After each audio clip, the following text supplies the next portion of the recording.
What is the life of a prostitute like? It's got to be holy hell. The booby traps in the street, the death traps in the street for a prostitute. Her life, the life of a prostitute is filled with tension and the pressure of the pimp. We're going to be very vague with this. There was a young lady out on the track, and she got assaulted, and she got beat, and she got robbed. But when he threw her outside of the car naked, she got the license plate number. She remembered it. And she told her pimp the license plate number. But what the guy didn't know was that the pimp had a lady who had an aunt that worked at DMV. And later that night, because this was in broad daylight, later that night, the pimp arrived to the door of where the car was registered with, let's say, a former FOI rogue and a rogue LAPD who was making money with people in the shadow world. And, well, we can pretty much know how that story ended, but there were quite a few people in that house at the time. So I'm gonna be real vague about that. But that's why I say people about the collateral part of it. When they think that, oh, it's all glitz and glamour. It's like with, if you see Pimps Up, Hoes Down, and Bishop says, don't let these furs and these gators and all of this fool you. And his buddy said, let him know that the penitentiary come with all of that. The penitentiary come with all of that. It's not the pandering part, it's the collateral damage. I remember, and I'm like I said, I'm being vague, a lady who got picked up from a strip club, and she was on her way to the track with her pimp, and they stopped at a red light. She looked across the street and she saw her uncle. And she's got really scared and she urinated on herself. And the pimp asked her, he said, "What the hell is wrong with you? You peeing in my car?" She said, "That's him. That's the one that made me what I am today." All the station and stories she used to tell him. Because I said, you live with these women for years at a time, months at a time. They become, somebody lives with them, and they become human to you. And you become human to them. Even though what you're doing is what you're doing, they actually become members of your family. And she handed this particular guy a screwdriver. And he looked at her like she was crazy. And she said, you know, every night I risk being robbed, raped, and murdered for you. I risk going to prison for you every night. And I don't say anything. And she said, I want you to do this one thing for me. Just this one thing. And he did it. So, like I said, there's more to it than a lot of people think.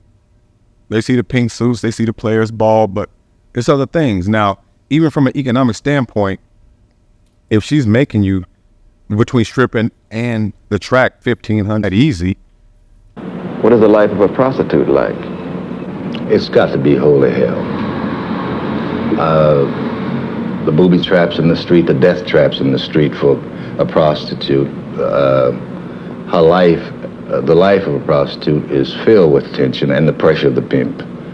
For that, in this business, you know how to say the customer is always right? In this business, no, the employee is always right. Customers come and go. Tricks come and go. The trick is not always right. She's right because she is where my money is, or his money is, you know? So sometimes you have to do things. So when you end up going to prison, like, yeah, he was a pimp, he did 20 years in prison. They'd be like, what, he did 20 years for pimping? No, he didn't do 20 years for pimping. He did 20 years for attempted murder. He did 20 years for murder. He did 20 years for robbery. He did 20 years for moving this there. He did 20 years for cutting this person's fingers off in front of this other person so that he can understand that no other pimps. Only me, Mac. Remember, I'm from LA. Pimping is not our main source of income in the street. I knew more drug dealers. When I was dealing with Gorgeous, we got into the psychological aspect of it, and I would use these women in the house as, I wouldn't say case study, but you're playing a lot of psychological games. You're doing a lot of body language. You're doing a lot of, it's a mental game. It almost gets into mysticism. Mysticism. Expound. You're in my book, The Pimp Game, Secrets of Mind Manipulation. You're dealing with the innate. You're manipulating love, hate, jealousy, anger, envy. That's what you're manipulating. And you're using these things to hook on. You put your hooks into things that are innate, to pull them towards you, to push them out there, to separate them from this one. You're competing with their family members. You're competing with their conscious. So you're constantly using your mouth. You're constantly using your brain. You're constantly moving chess pieces. And like I say in my books, I said, it's compare pimping to slavery. You really want me to? Yeah. Very little comparison. Between what? Okay. Is that what I answered. I answered a question like this because it's hard conscious-wise to answer it, but let's be honest. Somebody asked me, where'd you get a lot of this from? I said, early on, and I said, the Willie Lynch letter. I said, that's not about physical slavery. It's about mental slavery. And he's using innate things. He's using jealousy. He's using reward and punishment. He's using fear of consequences. He's using things like that in your mind. How do 5 masters control 300 slaves? They got to want to be controlled, then how do you get them to do that? Because it's not natural. It's not natural. It's unnatural, but it is natural because it's innate. It's you're playing out an instinct, but the situation is unnatural. So you have to create the situation. So most of the time, you create the situation. Or the perception of the situation. Yeah, which is the same. Which is the same. Because if your perceived reality is reality, then it is real. But that guy's running down the street naked on PCP. He truly believes he's being chased by 100 lions. He's running from real fire. Yeah. Just no one else sees it. That's right. So when you're in that life, that world becomes the world. And you don't deal with anything outside that world. But tell me about, the women and what their outcomes were. Because I remember at Pimps Up, Hoes Downs, I was the old guy from Frisco. Oh, Fillmore Slim? He said, all my girls ended up better in the crazy house. Or except for a few. It's not like you necessarily had a game. Because it wasn't a game. It wasn't. I didn't lie to anybody, but the way I ran my program, most of these are still friends with me today, and 2 ended up dead. What happened to them? One was drugs, and she was a lot older than me. That was a friend divorced on her own. And the other one got beat to death by her boyfriend. Regular guy? Or? Yeah, you can probably Google her. He split her head open, and then he drowned her because he panicked.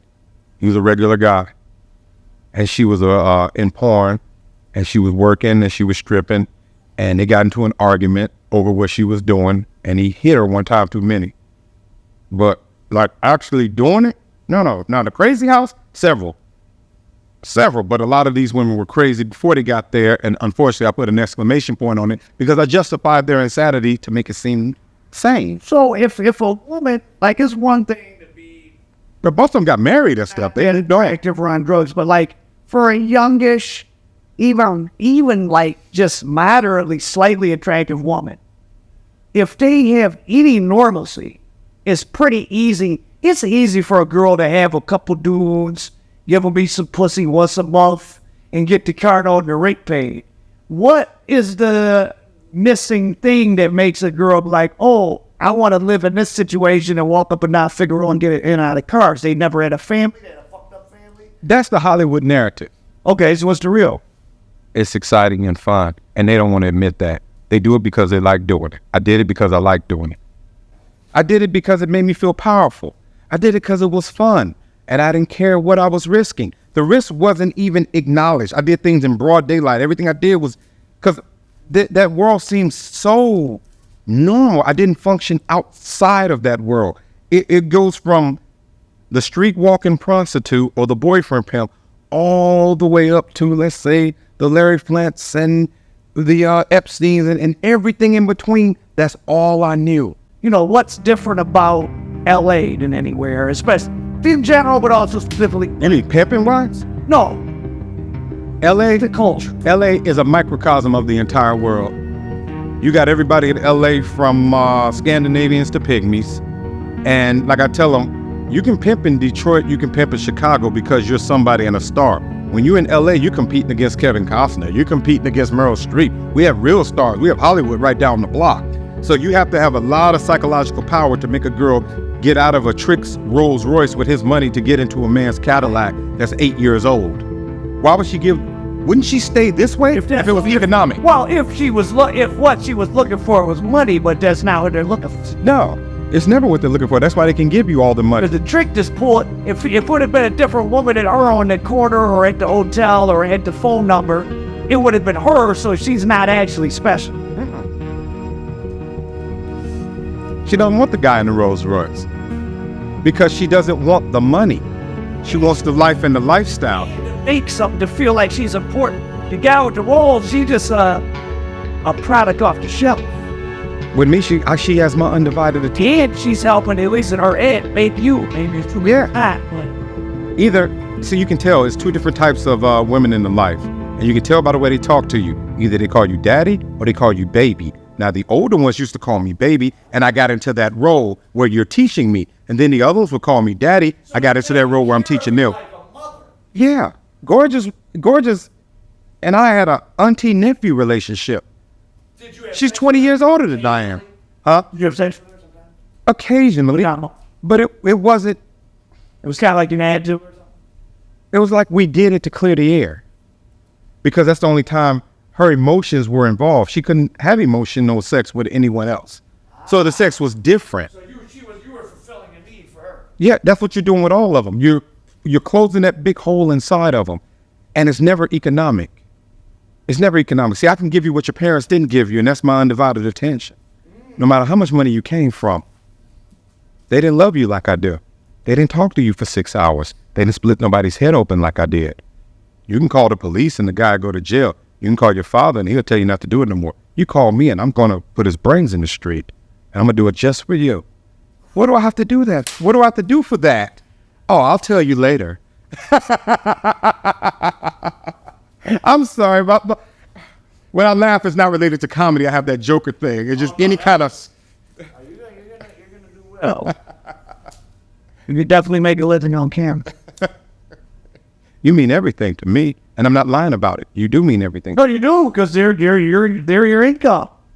They really do, and they know it's true. There. If they all disappeared on the same day, where's Danny's rent gonna come from? Especially when you get that middle child. Oh, there was. Well, let me get that. The middle child, don't you love that ice? Well, I can't say that, okay, but they think I'm talking about real ice. No, ice tobacco.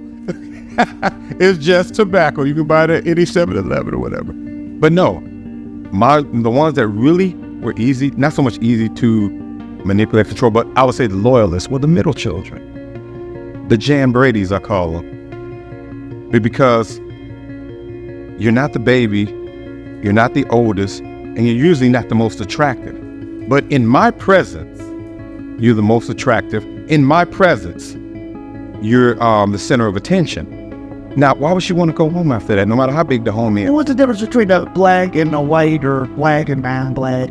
I had a lot of foreign. Because I was in between the white, black, and the foreign. Foreign, there was really no game involved. Foreign, they were usually prostitutes at 12.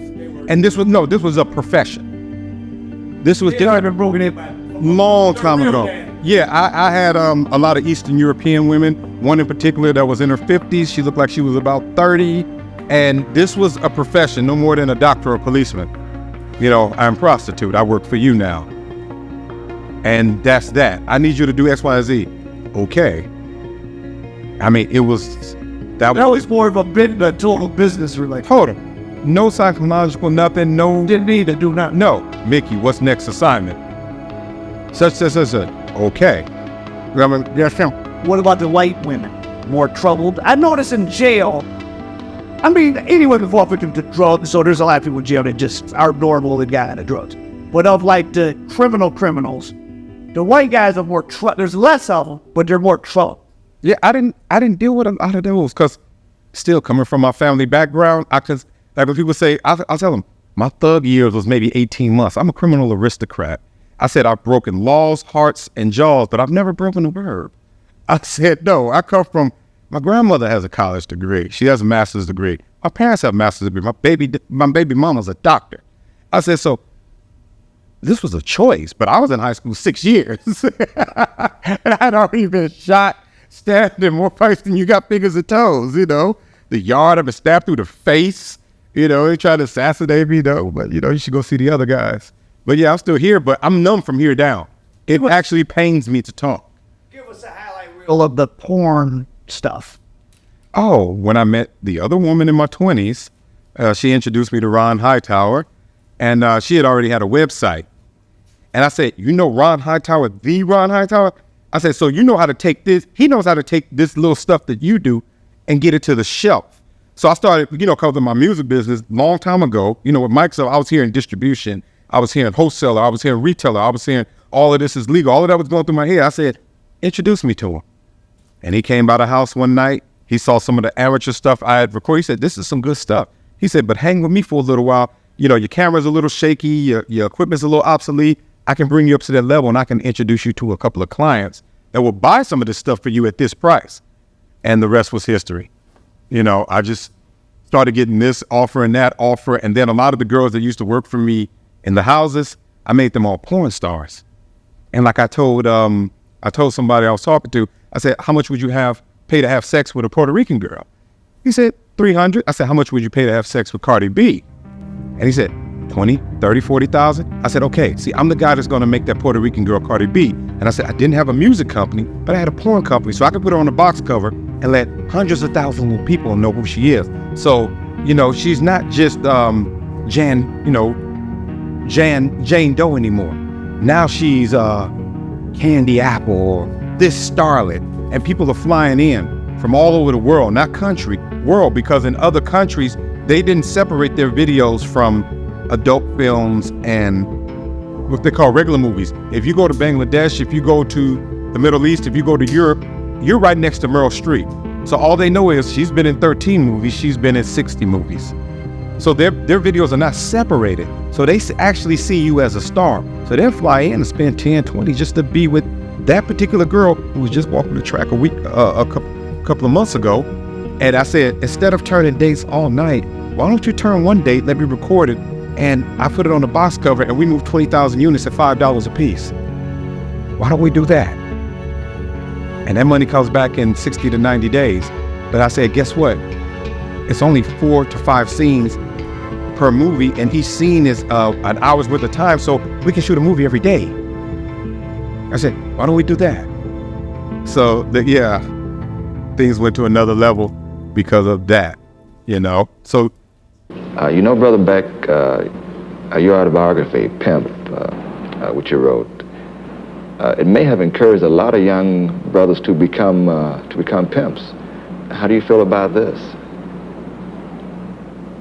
Well, I think the fact that my autobiography, Pimp, the story of my life, the book, I think it's very unfortunate that there have been many misguided young black men who should know better, who missed the whole message in the book, and that was that I was a pretty bright guy, and yet nothing good came to me except the penitentiary and a heroin habit and misery and the complete waste of my life.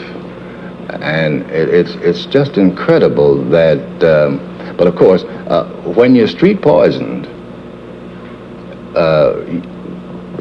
a youngster reads the book and he rationalizes.